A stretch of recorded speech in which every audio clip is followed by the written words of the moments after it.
Hey everybody, Ross here, and this is Bible Study Silver Star. If this is your first time on this channel, click the first link down in the description to go back to the intro, or if you'd like to see just what's been going on recently, click the second link down in the description to go back to Numbers 21. Now, without further ado, I'm just going to jump right on in to Numbers 22, verse 1. Then the children of Israel moved and camped in the plains of Moab on the side of the Jordan across from Jericho. Now Balak, the son of Zippor, saw all that Israel had done to the Amorites, and Moab was exceedingly afraid of the people because they were many. And Moab was sick with dread because of the children of Israel. So Moab said to the elders of Midian, "Now this company will lick up everything around us, as an ox licks up the grass of the field." And Balak the son of Zippor was king of the Moabites at that time.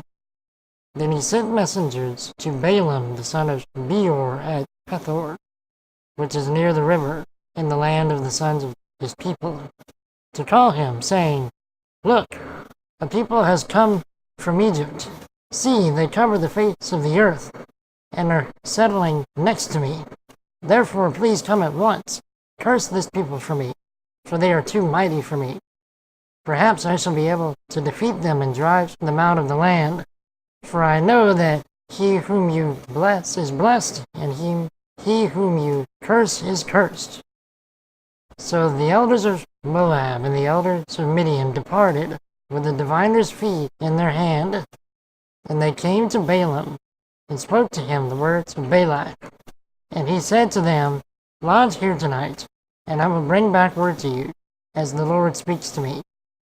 So the princes of Moab stayed with Balaam. And then God came to Balaam and said, "Who are these men with you?" So Balaam said to God, "Balak the son of Zippor, king of Moab, has sent them to me, saying, 'Look, a people has come out of Egypt, and they cover the face of the earth. Come now, curse them for me.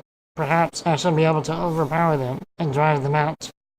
And God said to Balaam, 'You shall not go with them. You shall not curse the people, for they are blessed.' So Balaam rose in the morning and said to the princes of Balak, 'Go back to your land, for the Lord has refused to give me permission to go with you.' And the princes of Moab rose and went to Balak and said, 'Balaam refuses to come with us.' Then Balak sent again princes, more numerous and more honorable than they. And they came to Balaam and said to him, 'Thus says Balak, son of Zippor, please let nothing hinder you from coming to me, for I will certainly honor you greatly, and I will do whatever you say to me. Therefore please come, curse this people for me.' Then Balaam answered and said to the servants of Balak, 'Though Balak were to give me his house full of silver and gold, I could not go beyond the word of the Lord my God, to do less or more. Now therefore please, you also stay here tonight, that I may know what more the Lord will say to me.' And God came to Balaam at night and said to him, 'If the men come to call you, rise and go with them, but only the word which I speak to you, that you shall do.' So Balaam rose in the morning, saddled his donkey, and went with the princes of Moab. Then God's anger was aroused because he went, and the angel of the Lord took his stand in the way as an adversary against him. And he was riding his donkey, and his two servants were with him. Now the donkey saw the angel of the Lord standing in the way with his drawn sword in his hand, and the donkey turned aside out of the way and went into the field. So Balaam struck the donkey to turn her back on to the road. Then the angel of the Lord stood in a narrow path between the vineyards, with a wall on this side and a wall on that side. And when the donkey saw the angel of the Lord, she pushed herself against the wall and crushed Balaam's foot against the wall, so he struck her again. Then the angel of the Lord went further, and stood in a narrow place where there was no way to turn either to the right or to the left. And when the donkey saw the angel of the Lord, she lay down under Balaam. So Balaam's anger was aroused, and he struck the donkey with his staff. Then the Lord opened the mouth of the donkey, and she said to Balaam, "What have I done to you, that you have struck me these 3 times? And Balaam said to the donkey, "Because you have abused me. I wish there were a sword in my hand, for now I would kill you." So the donkey said to Balaam, "Am I not your donkey, on which you have ridden ever since I became yours to this day? Was I ever disposed to do this to you?" And he said, "No." Then the Lord opened Balaam's eyes, and he saw the angel of the Lord standing in the way with his drawn sword in his hand, and he bowed his head and fell flat on his face. And the angel of the Lord said to him, "Why have you struck your donkey these 3 times? Behold, I have come out to stand against you, because your way is perverse before me. The donkey saw me and turned aside from me these 3 times. If she had not turned aside from me, surely I would have killed you by now and let her live." And Balaam said to the angel of the Lord, "I have sinned, for I did not know you stood in the way against me. Now therefore, if it displeases you, I will turn back." Then the angel of the Lord said to Balaam, "Go with the men, but only the word that I speak to you, that you shall speak." So Balaam went with the princes of Balak. Now when Balak heard that Balaam was coming, he went out to meet him at the city of Moab, which is on the border at the Arnon, the boundary of the territory. Then Balak said to Balaam, "Did I not earnestly send to you, calling for you? Why did you not come to me? Am I not able to honor you?" And Balaam said to Balak, "Look, I have come to you. Now have I any power at all to say anything? The word that God puts in my mouth, that I must speak." So Balaam went with Balak, and they came to Kirjath Huzoth. Then Balak offered oxen and sheep, and he sent some to Balaam and to the princes who were with him. So it was the next day that Balak took Balaam and brought him to the high places of Baal, that from there he might observe the extent of the people. Alright, when I first read this chapter, I was so confused that I had to read it again. I didn't understand what was going on any better the second time around either.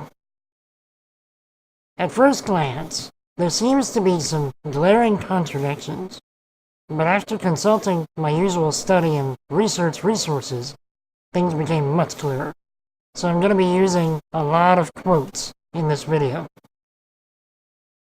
The chapter begins with Balak sending for Balaam to curse Israel. By just reading this chapter, it would be easy to see Balaam as a non-Israelite believer in the one true God. However, Balaam is actually a pagan prophet. According to the MacArthur Bible Commentary, quote, Balaam was from Pethor, a city on the Euphrates River, perhaps near Marai, where the existence of a cult of prophets whose activities resembled those of Balaam have been found. Balaam practiced magic and divination, and eventually led Israel into apostasy. Later, Scripture identifies Balaam as a false prophet. End quote.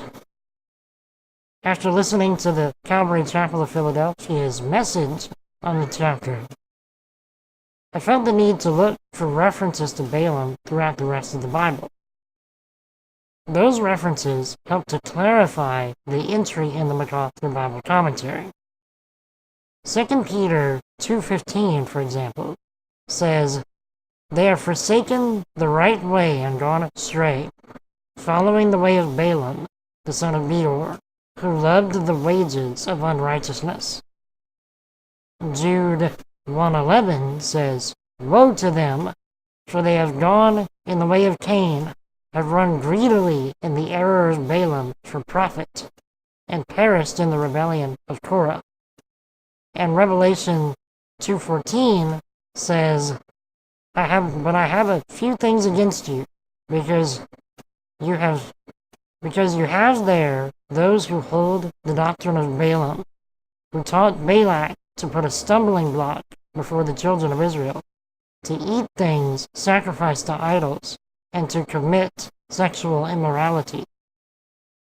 Without these clarifying verses, it would be very easy to mistake Balaam as a godly figure just from a casual reading.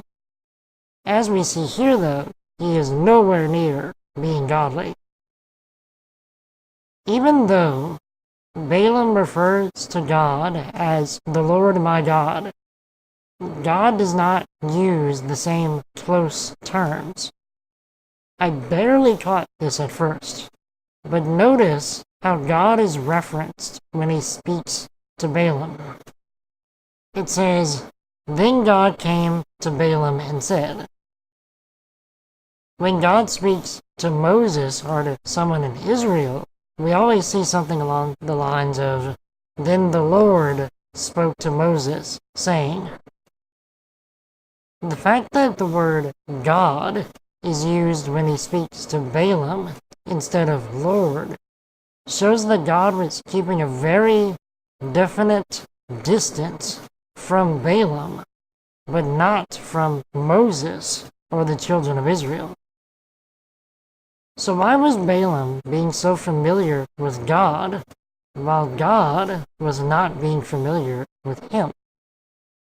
According to the MacArthur Bible Commentary, quote, As a pagan prophet, Balaam would anticipate making contact with the gods of any people, end quote.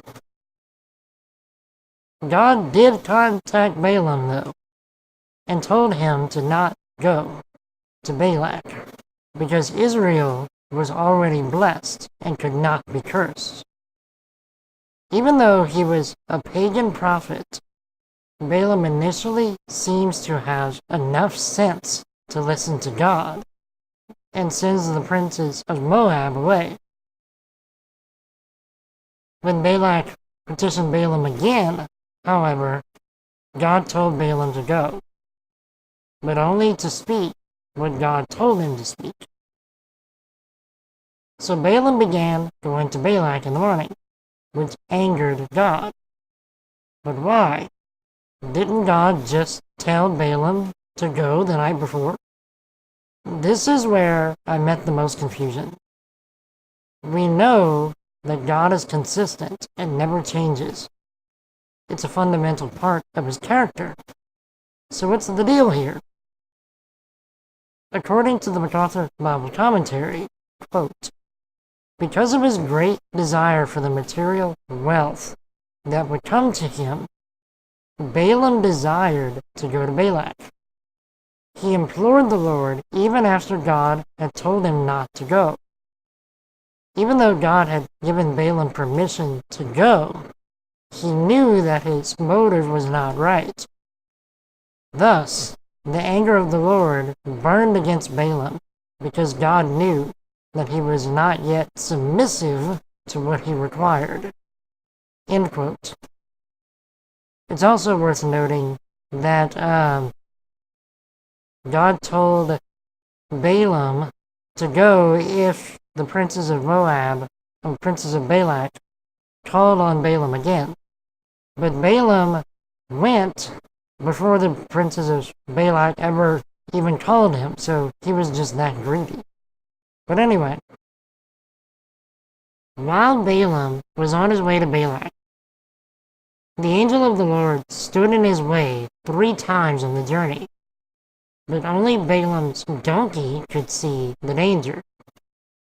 After Balaam unjustly hit the donkey 3 times, God opened the donkey's mouth so she could question Balaam's abuse. You'd think Balaam would be surprised, but he wasn't. He just tried justifying himself. Now, Balaam seems to have anger and patience issues if he's going to even try and question a talking donkey. Then God opened Balaam's eyes so he could see the angel of the Lord. Balaam immediately offered to go back, but God told him to go and only speak as instructed. What was the point of this whole ordeal? The point is that God was making sure that Balaam got the point. It wasn't about the riches or fame or anything else Balaam was after. Balaam was to speak only what God told him to speak, and that's it. And finally, the chapter ends with Balaam arriving in Moab, and Balaam showing him the extent of Israel's numbers. And that's all I have for today. Thanks for watching. If you have any comments, feedback, or suggestions, leave them down below in the comments. And may God make you as Ephraim and Manasseh, to be fruitful where you are, and to forget the pain of your past. And the Lord bless you and keep you. The Lord make his face shine upon you and be gracious to you. The Lord lift up his countenance upon you and give you peace. Thanks again for watching, and I will see you all soon with Numbers 23.